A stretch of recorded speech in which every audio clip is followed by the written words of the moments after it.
Have you ever been in a season of life that felt so heavy you wondered, is this how my story ends? You've prayed, you've waited, you've done your best to stay faithful, and yet nothing seems to be changing. But hear this today.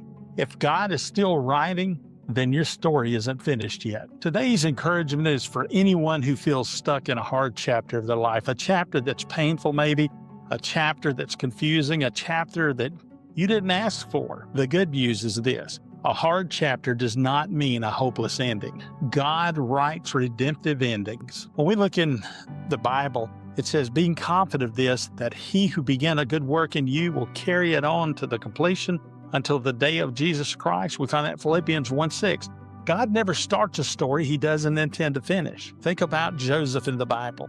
He was betrayed by his brothers. He was sold into slavery, falsely accused, and forgotten in prison. If you had walked in on Joseph during those years, you might have thought his story was over, but God was just setting the stage.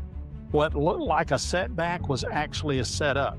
Maybe today you're in a place where nothing makes sense, but just because you're in the middle of the mess doesn't mean God isn't working behind the scenes. God specializes in redemptive endings, even when the middle is messy.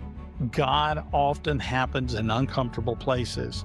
Pray differently, hope boldly, and remind yourself daily, God is still writing my story. If this message encouraged you today, please share it with someone who needs hope today. And don't forget to subscribe, like, and comment, because we're better when we grow together.